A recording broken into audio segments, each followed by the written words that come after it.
Thank you so much for joining us, Secretary Sharon Garin. I am Genesis and Bombo Jai. Welcome sa Bombo Radio Philippines. Welcome sa Bombo Network News. And by the way, congratulations. It's been 100 days mula nung na-appoint po kayo bilang Secretary o Kalihim ng Department of Energy. Now, ang unang katanungan natin is, kamusta ho yung kabuuan ng unang 100 araw ho ninyo bilang Kalihim ng Kagawaran ng Enerhiya o Department of Energy mula ho nung kayo po yung na-appoint, October of 2025, Secretary? Marami po tayong accomplishments, and we want to push on and push some more. Sana po sana we, with all the cooperation of our other agencies and our stakeholders, I think DOE is in a good situation right now, and we are on track for our target. So our resilience, medyo na-improve namin yung system. Mga 1,040 volunteers ng Task Force Kapatid, mga linemen natin to all over the country.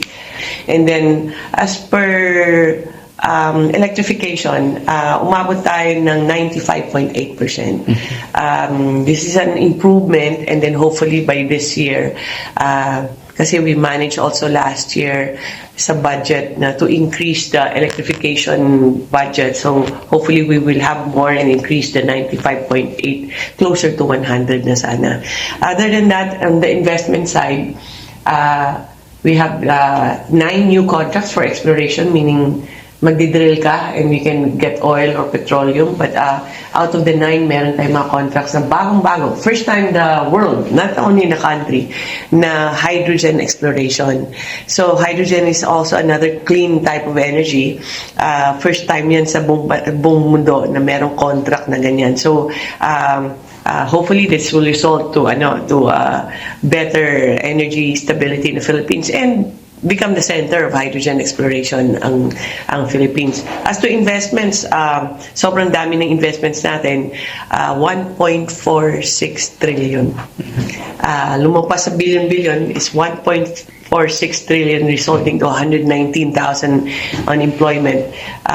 Dahil yan sa marami tayong mga contracts na grant, no? And hopefully we are on track on the transition to green energy. Kasi po ngayon by 2025 we are at 25.4%. We are on our way to reach the 35% by 2030. So I think DOE is in a good situation right now, and we are on track for our targets. Just a follow-up dyan, Secretary, gaano po ka-challenging yung unang 100 days natin period, of course, dun sa pagnanais ng Department of Energy na makatulong ho sa public, especially dun sa pagnanais nating maabot yung mababahong bayad sa kuryente? Correct. When right before I started, naggusto na si President Marcos, and directive po ng presidente natin na ayusin nga yung electricity sa atin, electrification ng marami dong mga isla natin na medyo may problem tayo. And then also ang ayusin lifeline rates, yung net metering natin, lifeline yung subsidy, net metering pag nagpalagay ka ng solar sa bahay mo, and also the completion of the 200 power plants na I think about 10 gigawatts yan o 10,000 megawatts yan. So, marami siyang directive, and we're following that really to the letter. Iniisa-isa namin yun yung directive niya. Tama naman yung directive ng presidente natin kasi gusto niya ang DOE stable at strong ang electricity natin, pero makatao siya, no? It has to be concerned about the households, about the families, about our small businessmen, na kailangan we push na stable electricity and it's cheaper sana. So we're working on that. Hindi lang yan instant, hindi pwede na sabihin na ng DOE na eto na yung presyo ng electricity, but it takes time kasi marami pong players na involved. So it was difficult kasi yan yung mga directive ng presidente. Pero nung dumating yung mga bagyo, directive rin na ayusin nyo yun kaagad. So we were juggling yung tawag yan no? Kailangan, pero hindi mo pwedeng i-prioritize yung isa than the other kasi lahat kasi importante. Lahat gusto ng presidente at utos ng presidente at dapat lang na i-accomplish ng DOE. So we managed to accomplish our targets in 2025 together with the additional dahil nga sa mga calamities na dinaanan natin. Which is above average yun sa expectation. Ang happy ako kasi whenever we went with the president to visit the typhoon-stricken areas, hindi na kami nagsasalita kasi the governors themselves or the mayors would say, kasi inisa-isa yan, health, ang mga hospitals, mga clinics, kung musta yung mga road clearing, mga ganun. Sabihin nang nagwa-volunteer na yun yung mga mayor, governors, or the LGUs na, hindi problema yung power, mabilis sila mag-restore. So I'm so happy with those, like mga one-liner lang nila kasi it gives us gratification na rin na all the effort na yung hindi na kami natutulog para lang to make sure that the lines are up in a matter of hours. So amongst the directives of President Marcos, mayroon pong concrete result sa kanyang mga direktiba, Secretary? Meron pa. For example, he wants the islands with enough electricity. So one of the main problems was Siquijor. And then 30 days after his SONA, we fixed it right away. Kasi nagpatayo kami ng bagong power plant, and then we had to go through all the due process for that. Pero pabilisan lang. Imagine, I think it's the first time that somebody put up a power plant in 30 days because talagang pinupok namin ito sa mga stakeholders namin. All the other islands were assessing like Camotes, Palawan, Mindoro. Yan, tuloy-tuloy po yan. Hindi pa tapos ang Camotes, it's getting there. Mindoro and Palawan, we have a solution already. Medyo long-term lang yung process niya. But we are accomplishing kasi yung mga agreements nandiyan na. And the power plants, we created a task force. We monitor constantly ang progress nila. Pag may problema, ang task force namin kakausapin yung problem agencies, o problem LGUs. So we really went beyond what is expected. Talagang extra mile to. Inisa-isa namin yung monitor. Pag hindi siya makadeliver, then we call them to a meeting and then find ways to for what is the solution. Kasi ayaw naman namin mag-suspend ng project kasi gusto namin mangyari itong mga project eh. So it's been quite a challenge, but magagaling naman yung mga taga Department of Energy. So I think we'll be able to accomplish before he steps down kung ano yung mga directive niya. Pagdating naman sa mga contingency plan ng Department of Energy, Secretary, dahil nga sa kasalukuyan, ito yung mga banta ng El Nino, sapat po ba yung mga supply? Enough po ba yung supply ng kuryente sa ating bansa kung sakali man na magkaroon ng power shortage? So what we learned from the last year's experience, one is we have to build better. Another one is the fast response, and also the preparation dapat andyan siya. So build better meaning, so halimbawa nasira yung mga linya ng Masbate. About 1,000 poles yung nasira doon eh.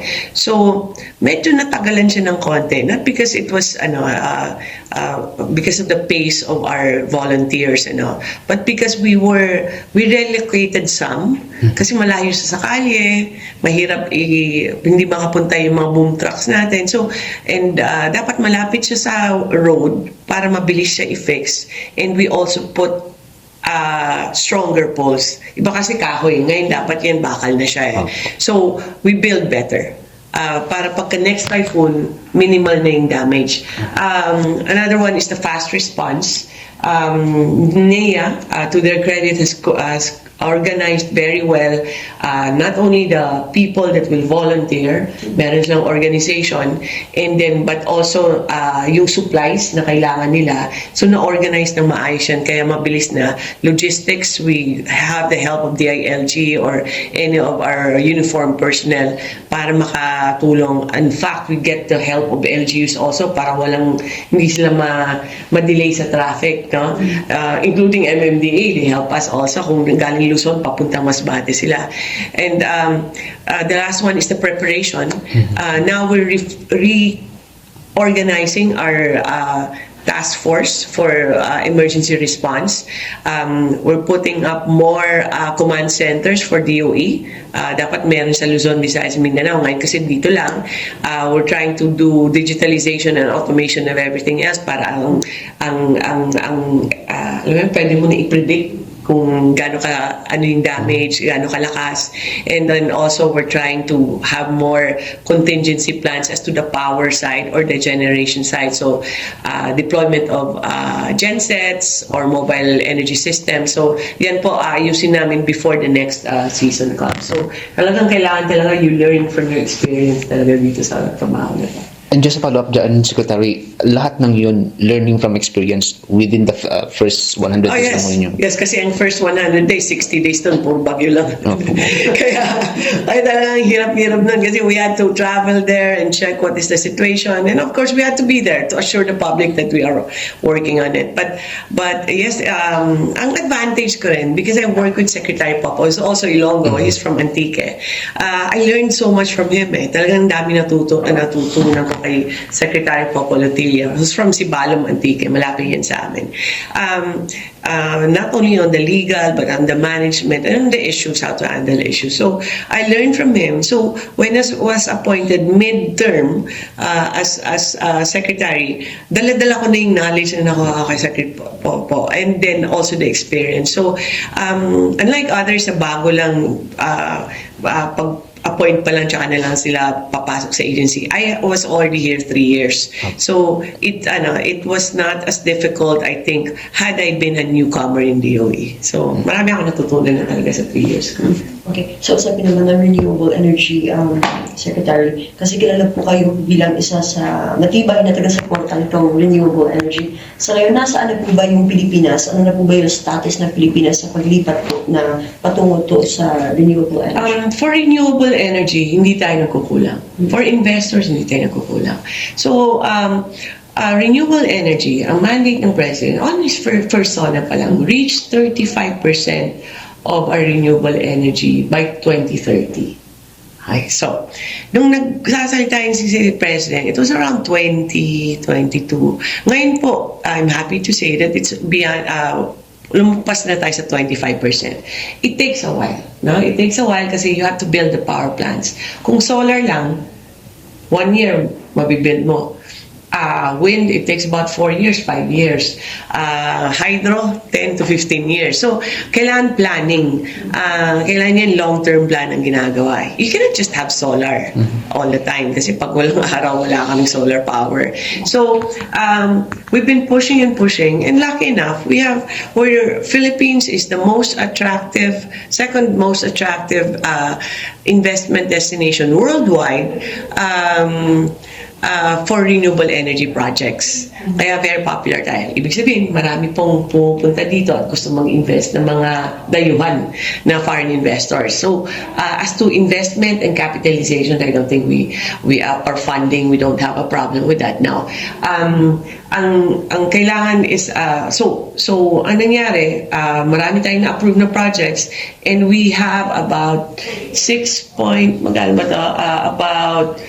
1.4 trillion ang pumasok ng 2025. The highest in the investments under the record of BOI.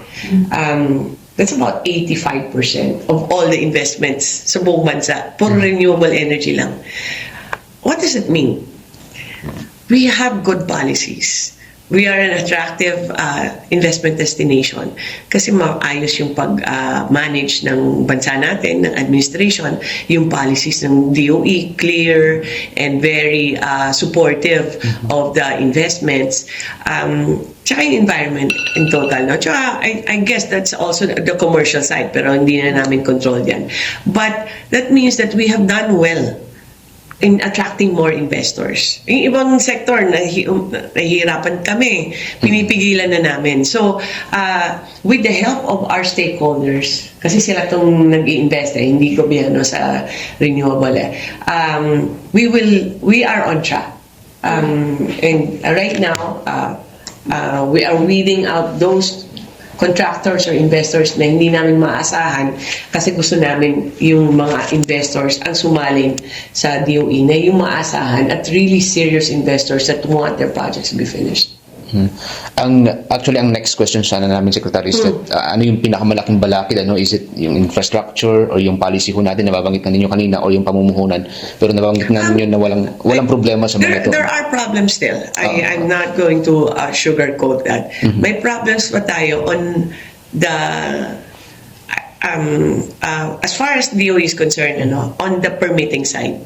When you build a power plant kasi, you have to get the approvals of different agencies and LGUs. LGU, province and municipality, or sometimes even barangay. May mga building permit pa yan, may approval, dami pa niyang mga requirements yan.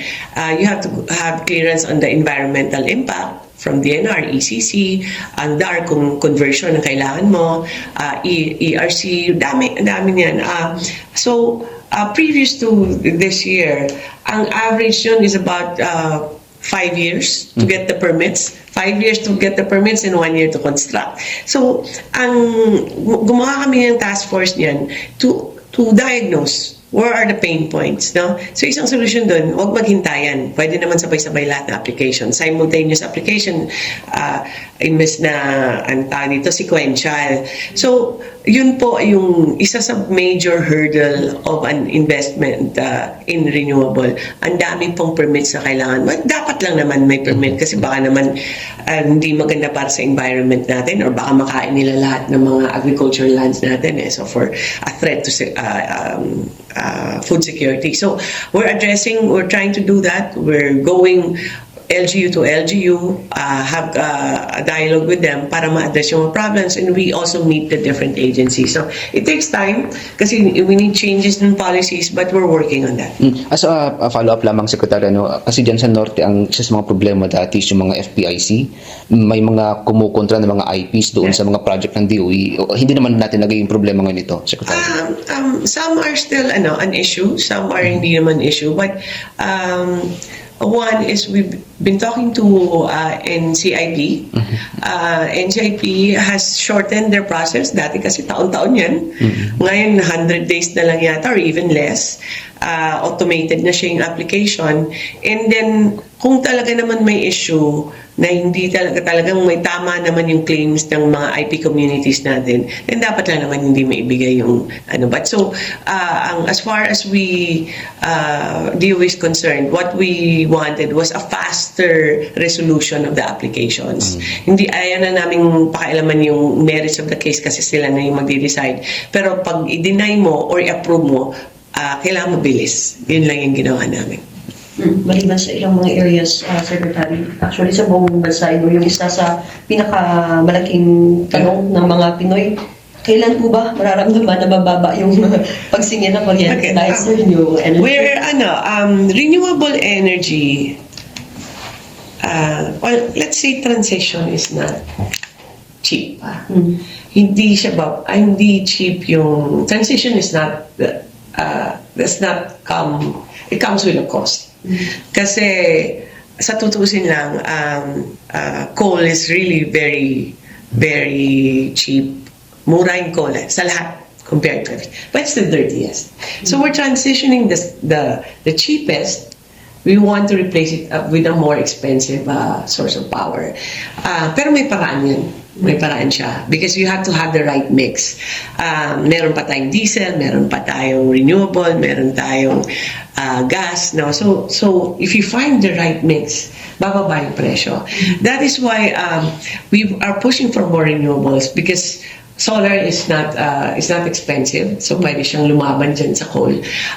Pero it takes time. So we need more investments in solar or renewable. Kaya ang ginagawa namin ngayon is to weed out those investors na hindi naman nagde-deliver. So when do we, ang calculations namin is it will become cheaper in a few years. 2030 actually yung projection namin. 28 meron namang reduction, pero by 2030 kung lahat na projects na to na kinomit ng mga developers natin papasok, mababawasan ang bill natin per kilowatt hour by 3 pesos. So kung kaya dapat strict kami sa mga developers. They should deliver para ma-feel naman ng mga taong bayan natin na bumababa yung presyo ng electricity. So, it's a challenge kasi minsan may mga developers talaga na hindi sumusunod. But that's the role of DOE. We are regulators and we are responsible for this. So we need to put discipline among the stakeholders. So pakonti-konti po, hindi po instant yan. The price of electricity is not dictated by DOE or the government. It's a combination of all the prices, generation, transmission, and distribution. Iba-iba yung presyo nila, tapos ko-combine yun yung charge sa inyo. So it takes time talaga to get to that point. Yung 3 pesos, Secretary, will be across the board na po yun. Yes. Ganun yung calculation namin kasi bababa siya. Tapos meron pa ibang ginagawa, but we still have to finish yung mga calculations. Pero yes, yun yung projections namin based on the calculations of the Department of Energy. Okay, good thing na mention niyo about sa solar Secretary, no? Dito naman tayo sa kanselasyon ng mga Yes. kontrata ng Solar Philippines. Madam Secretary, kinansela po ng Department of Energy yung ilang kontrata na may kaugnayan po sa Solar Philippines. Anong pinapaunaing dahilan dito sa desisyon ito? So, DOE has a few, like 1,000 contracts already. Actually, kung mangyari yan, more than enough for the next decades ang power dito sa Pilipinas. But we have observed that many of these contracts are not moving. Ibig sabihin, mga zombie sila. Kinuha lang yung kontrata, tapos hindi gumagalaw. Pag kumuha ka ng kontrata, may commitment ka. Ito yung work plan namin, year 1, year 2, year 3, ito yung gagawin namin. Tapos tatapusin namin at a certain date. So, we've been house cleaning. Kina-cancel namin, kina-terminate namin yung mga contracts. So for 2024, we canceled 70 contracts. For 2025, we canceled 93 contracts. So a total of 163 contracts, 24 and 25. Ang kinancel namin na contracts, that's ng Solar Philippines is 28 out of the 163. Na konti lang naman, hindi konti kasi marami yan for isang developer, pero hindi naman siya nag-iisa. So because we are cleaning it up, we've been doing this since before 2024 pa. It just so happens na ang 28 contracts niya, kasi yung 163, 17,204 megawatts yan. Ang 28 contracts na kinancel namin or tinerminate namin under Solar Philippines is actually 11,427 megawatts. That's about 60%, no? Malaki ang part niya. And added to the fact na medyo public personality, kilala yung may-ari. So, naging front page, naging headline news. But I would like to reiterate na ito talaga, we are doing this because we want better developers and we need this megawatts delivered on time. So kung hindi nyo ma-deliver, we terminate, we look for a new investor. So, unfortunately, it includes a very prominent personality in the Solar Philippines, owned by Congressman Leandro Leviste. In layman's term, parang regular house cleaning lamang house po siya. cleaning to.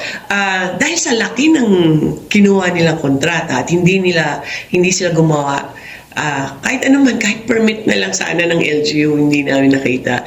Or yung titulo sa property, wala man lang, or lease sa property. Sulat kami ng sulat, hindi rin nagre-respond. Nag-notify kami, walang response. Nag-cancel kami, nag-terminate kami, in-inform sila. Dapat yan may time to do a motion for reconsideration. Hindi rin sila nag-file ng motion reconsideration. Sinasabayan namin, i-renew nyo yung bond nyo kasi requirement yan. Every year dapat may bond. Wala rin, pinapa-expire yun. So, we clean them out. No? Hindi rin maasahan. So, dahil dyan, dahil sa laki ng kinuha nila, dami nilang projects, ang laki ng megawatts na pinramis nila sa amin. Ang fines nila will probably run up to about 24 billion pesos. Okay. Why not? Promise mo yan sa bansa no? You promise to deliver 11,000, 12,000 megawatts to the country, tapos magdurusan ng bansa yan kasi kulang electricity tsaka hindi bababa yung presyo. Hindi bumababa yung presyo. Then, you have to pay for that. Oh, so there's no question about dun sa timing, Secretary? Ang expiration ng last contracts na terminate namin sa 2025 is December 25, 25. Na last quarter of the year. Last week of the December. Yes. So, terminate namin at that time. Ngayon lumabas yung balita, no? Every year, ganun ginagawa namin eh. That's just about 15 days, Secretary. 15 days lang nga no? Sinagad namin kasi actually it takes time to build a contract. Pero we would giving them up to the last minute a chance to explain. Kasi pag in-explain mo, pagbibigyan naman namin kasi kailangan ito ng bansa di ba? But no response, no explanation. So, anong timing? Even if we release this December, November last year or no, bad timing naman palagi yan. But we have to do this. This is our responsibility. Why? When we released the Termination 24, hindi siya pinansin dahil hindi pa congressman ang may-ari nun eh. But we do this regularly. When you say na bakit nilabas yan kung kailan lumalabas yung mga issue ng Cabral files, and it would be remiss on our part if we don't do it. Mas illegal yun kung hindi namin gawin yung dapat namin gawin. So, we're doing our job. We do this regularly. I can show you how many contracts we have. We are not treating him differently from any other contractor. Or, ang sinabi ko nga kanina, 28 lang sa kanya, 163 ang na-cancel for the past 2 years. Especially with that 24 billion, Secretary. 24. Hindi lang siya nag-iisa na fina-fine namin. Obviously, sa kanila yung pinakamalaki kasi pinakamaraming megawatts ang kinumit nila. So, wala ka ng political stance. Pero diba, pag nag-lesson yan, pag nag-commit ka na papakasal tayo, tapos kaya pala wala namang mangyayari kung walang laway. Di ba, magalit yung girlfriend or boyfriend mo na yan. Now, this is a contractual obligation. Nag-commit ka sa amin, pinirmahan. The signatory was Congressman Leviste, that they commit to deliver at a certain date this number of megawatts. May mga commitment yan previous year and the year before, and every year yan i-assess namin non-compliant talaga. So, if you don't deliver, then are we just supposed to let that go because you're a prominent person and a public official? Then that would be unfair to our other investors. And if you cannot deliver, we might as well let others invest in those areas para maayos yung electricity dito sa bansa natin. Will it be possible, Secretary, na i-diverse ni Representative Leviste itong mga contract? He can naman. He can, but too late na for these contracts that have been terminated. Kasi 43 yung contracts niya, 32 ang na-terminate. So meron pa siya natitira. Ang iba dyan, up for termination niya. Pwede niya siguro yun yung hindi na-terminate. Pero pag terminated, tapos na yung usapan. We've given all the chances. Belated na ang action. Ang divesting, you do divesting if you, kasi conflict of interest ang issue dyan eh.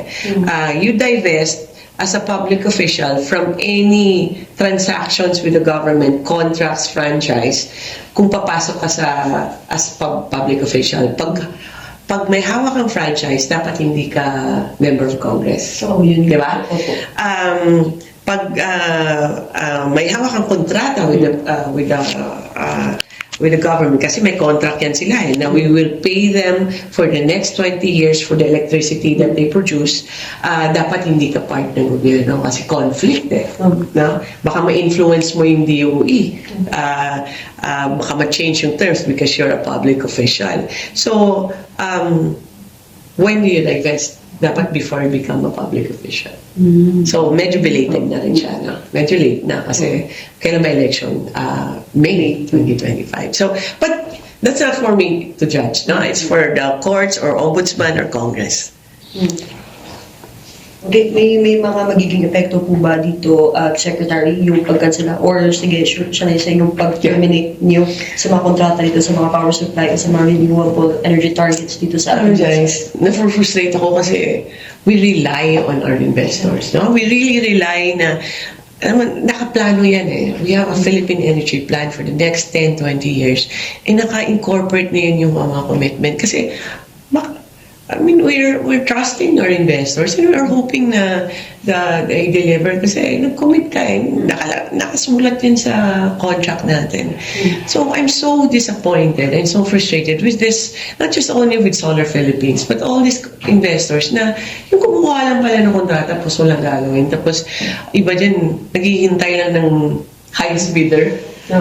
Flipper, no?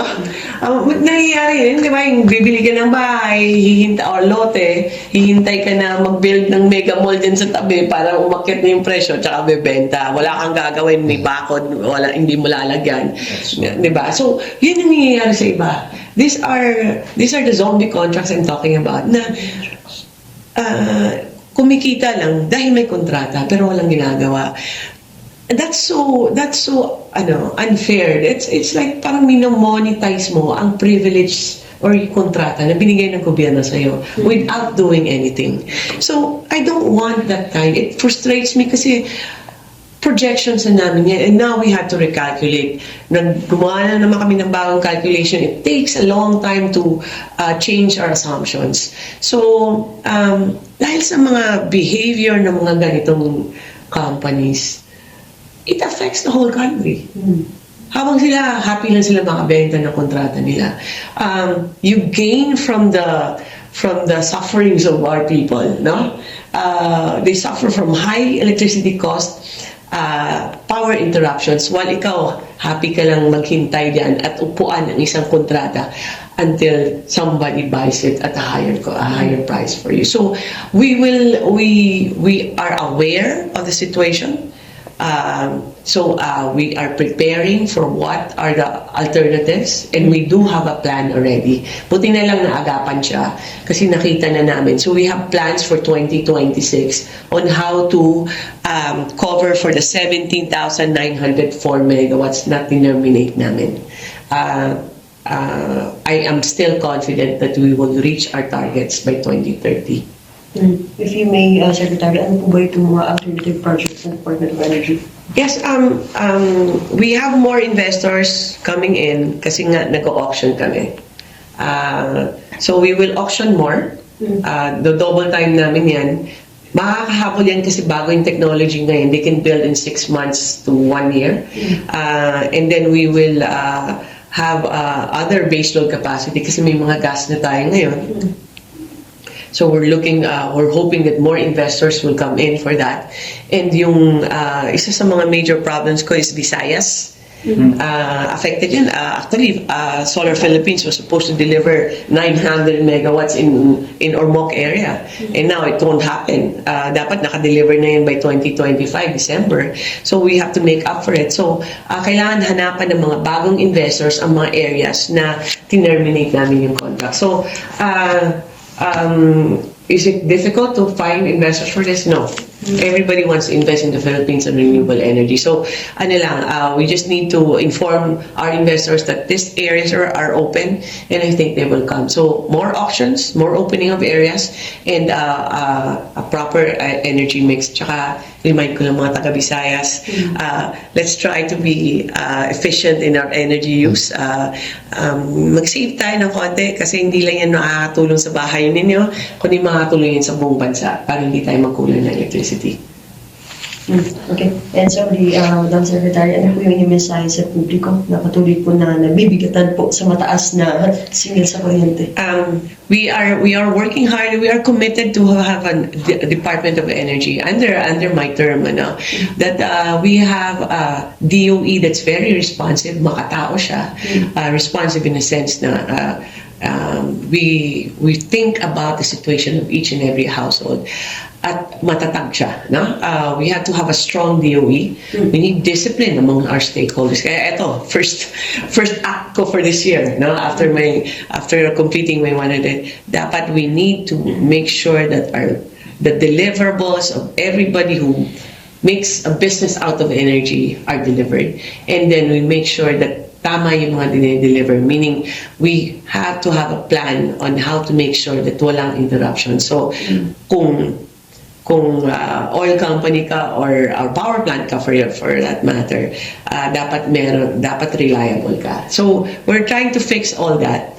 And other than the power supply and the prices, we will work hard to reach the farthest households in the country. So we've asked the DBM, the president has approved that more extension of our lines, more energization of far-flung areas, kasi kailangan yan. So sa presyo, it's hard to reach that immediately, but we have a solution for our 4Ps, for our under the poverty line, na kung 4Ps ka, automatic wala nang babayaran. So we are working on that and we'll roll that out in the next few weeks. So marami po kaming plano for now, just to make sure that we have enough energy security for the next 10 years, 20 years in the future. But what we want is to transition to clean energy. And not only transition to clean energy, but reliable clean energy. So yan yung maasahan ng taong bayan. Apa. Sa susunod pa ninyo ng mga papangakalaka dito sa department. 2 taon lang yan, pero we will work hard and we're moving as fast as we can here in DOE. Medyo nasistress na yung mga tao sa akin dahil ang deadlines ko medyo imposible. Pero I think everything has a solution and we'll work hard on that. Thank you so much, Secretary. Can I ask a few more questions, Secretary, about dun sa sa MIC at yung sa pamumuhunan dun sa NGCP? I was following yung pong pag-appear ninyo sa Senate nung mga October yata or November last year. Opo. And then isa sa mga tumatak na mga nabanggit po ninyo noon is that hindi pa natin naaabot yung pangako ng MIC, Maharlika Investment Corporation, na 20% doon sa NGCP. Ano pong update after hunito? Okay, so supposedly MIC, which is Maharlika Investments, is supposed to invest 20% in NGCP. I'm not sure kung tapos na yun or pag tinignan mo yung nandun na yung pangalan ng MIC. As far as I know, during that time, I haven't checked recently, hindi pa tapos yung usapan. Wala pang transfer of shares nor appointment of the board of directors. So, hindi pa siya, wala pang report sa akin na stakeholder na or shareholder na si MIC or yung government natin sa NGCP, nor do it has not been reported na member na tayo ng board of directors. But I would like to, gusto ko lang bawiin yan kasi MIC is very active in energy also. Despite that hurdle with NGCP, nag-i-invest din sila sa Mindoro, to fix Mindoro and Palawan.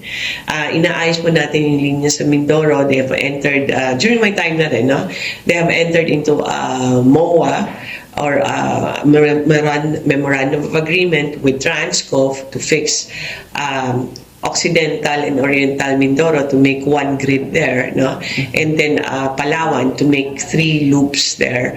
They entered with NEA and they have committed that they will finish this on or before 2027. So may significant contribution din ng MIC. Yung part lang yun on their involvement in NGCP. Hindi ko lang ma-confirm sa'yo. So maybe we can ask them or maybe we can have another hearing in Congress. But this is something that we are also anticipating sana. Opo.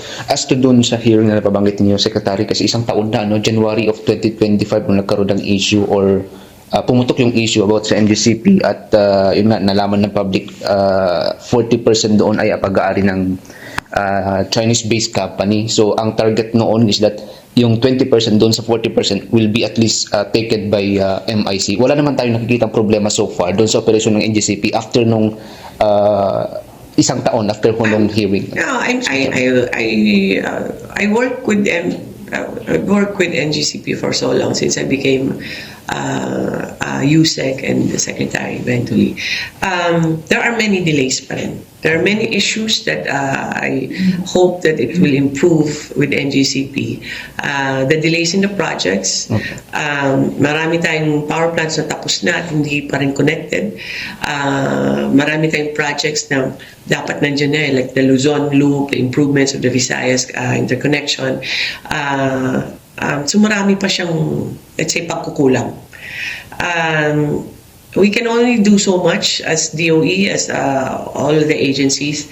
The issue on kung ang involvement of the Chinese nationals or their performance or their compliance with their franchise, I think the best venue would be Congress for that. Kasi those are issues that are beyond the mandate of DOE, but we can provide all the information that they need there.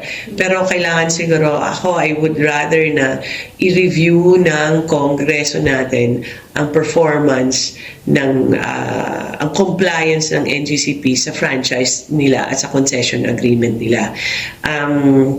Kasi ang nagbigay kasi ng frankisa sila no? Kasi kung kami yung if we go into a dispute, kailangan yan, may mga arbitration pa kami, matagal pa yan, wala na ako dito, tsaka matapos yan. So, I think the best course would be, I hope the Congress revisits that topic and review the performance of NGCP. Marami pa po, we could go do better if NGCP lives up to their franchise also. Okay, that's it siguro, Secretary. It's been 40 minutes na. For final Secretary, looking back from the time you assumed your position up to the present, how would you assess the performance po and the accomplishments of your office so far, and what more are you looking forward po to achieving more moving ahead po? Marami kami na-accomplish for 2025. And I will not repeat that over and over again. But what do I envision for DOE? Other than the policies that we are trying to pursue, the accomplishments like electrification, more investments, lowering of the price, grid stability, energy security. In addition to that, we want DOE to be I want to harness more of the talent also of the people in DOE and all our experts in the country. Kasi in DOE kasi has always been the center of energy in the Philippines. The expertise, the data is here. So we want DOE to be the center for excellence in energy. Kaya we're planning to have the automation to be in full force here in DOE para magamit namin yung talents talaga ng mga experts natin, geologists, engineers, all the scientists that we have. And we want to improve the facilities, especially putting up our training centers, our museum for everything that we have accomplished, the technology that Filipinos have invented as far as relating to energy. So we want to have a very visible and very dynamic and very progressive DOE. Kasi kailangan yan energy is very fast in technology, kaya kailangan yan. So, stronger DOE, excellent DOE in terms of administration within the department. And then the policies, I want it more to be more progressive. Not just the typical na, sige, mapatayo ka ng planta yan. I want very creative ideas, progressive ones, like, lagyan natin ng solar panels ang mga canals ng NIA.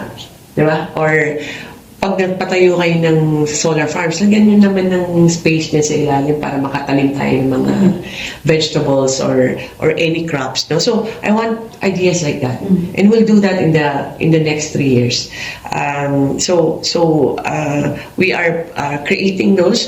We're still drafting the policies, but that's what I want for DOE to with very able DOE personnel and creative investors or progressive investors, I think we can balance what the country needs in other aspects with energy security and the lowering of the price. Kaya technology is one of our key factors here. Okay. And lastly, Secretary, ito hindi man siya national concern or national issue, Secretary.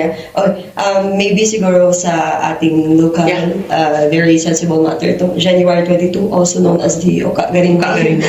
This is approaching na, Secretary. If your father were still alive today, he would surely be proud of you, Secretary. I hope so. So do you have a message you'd like to share po? My father passed away during COVID, and then we celebrate his birthday as a kindness day, and what we do the whole day, not only our family but his friends, our relatives in our town, no? We spread kindness, libre pandesal, libre. We give discounts in the stores. We build houses for those who are in need. Marami pa kami activities. Really, it makes you cry when you think about it. Kids help their parents in cleaning their houses. Sila naglalaba or for that day. No? So it's a kindness day. So in that sense, that's a legacy of my father, and I always say that I lead DOE with that kind of mentality that I have to continue the legacy of Oka Garin. So he's a very strong man, and I also lead with a strong hand in DOE. He doesn't have patience. I don't have patience also. But always with all our strong personality, I also have in mind always yung mga lessons ng tatay ko na it's always about the people. It's always about the households na yung day-to-day lives, because who cares about megawatts? Who cares about contracts? No? Kung ano ang epekto ng trabaho mo in each and every households in the Philippines. So that's my driving force. I lead it the Oka Garin way on how I do it in DOE and even in my politics before. So I hope it makes a difference for this country. But I do believe that the lessons of Oka Garin will be a good guiding force for me to achieve that. Okay. Isa lang na siguro, Secretary, no? Just an afterthought na naisip ko lang kanina. Looking back doon sa fateful day na pinapaanunsyo ni Pangulong Marcos na pinagpapasa kayo ng courtesy resignation, Yes. did you expect then na kayo po, you'd be taking the driver's seat? Hindi pa ako kasama dun at that time. Opo, hindi pa ako secretary. Pero after hunong pagpasa ni Secretary Lotilla ng kanyang resignation, did you expect that? Did you expect him to be appointed? No, because I didn't expect Sec Popo to transfer. Because idol ko yun eh. I mean, I thought he was doing a very good job and he was really needed by DOE. But he's so good that he was put in a agency that needs also his guidance. No, once it was announced, there were several talks, and of course I heard na my name was being put out there. But I never, truth be told, I never went to the president nor anybody to ask for it, because sometimes kasi sa mundo na to, if you ask for it, hindi mo talaga nakukuha. But I did not expect it, but then they put me as an OIC at that time. So medyo I realized that I had good chances in getting the position kasi I'm from the organization already, and I was put there as a temporary lead or secretary. Kaya I was expecting it na at that time. So kaya nung OIC ako, I really worked hard to perform well para hindi rin ako matanggal, or at least I would stay with DOE, whether it's undersecretary or secretary. And I just wanted to explain na I was undersecretary for a long time, 3 years, and then I became secretary. Ibang-iba talaga pala pag secretary ka. The weight of the responsibility is different. As undersecretary, I knew that my secretary had me covered. No, with any problems, I can talk to Sec Popo, and he will guide me. Or any problems, he will cover. He will protect me. No, pero ngayon, pag may problema sa Masbate, problema ko yun. Pag hindi na resolve yan ng NEA or any other agency, That's my problem. That because it's command responsibility. Kaya the weight of being secretary is really different. Somebody told me, think about it. Pag-isipan mo bago mo tanggapin yan, being number 2 is different from being number 1. And truth to be told, tamang-tama yung sinasabi niya yan. Because it takes a lot of courage to take this on. Pero I think my father trained me well. Laban lang tayo. And I want Iloilo to be proud, no? Not just my family. I want Iloilo to be proud. Being the first one, no, na Ilongga, that's, this could be remembered naman as a good leadership for DOE. Thank you so much, Secretary. Thank you very much. Maraming salamat po. For the most trusted source of news and information, visit our website at www.bomboradio.com. Follow us on Bombo Radio mobile app, Facebook, YouTube, TikTok, and X, formerly Twitter. Like, share, and stay connected. Anytime, anywhere.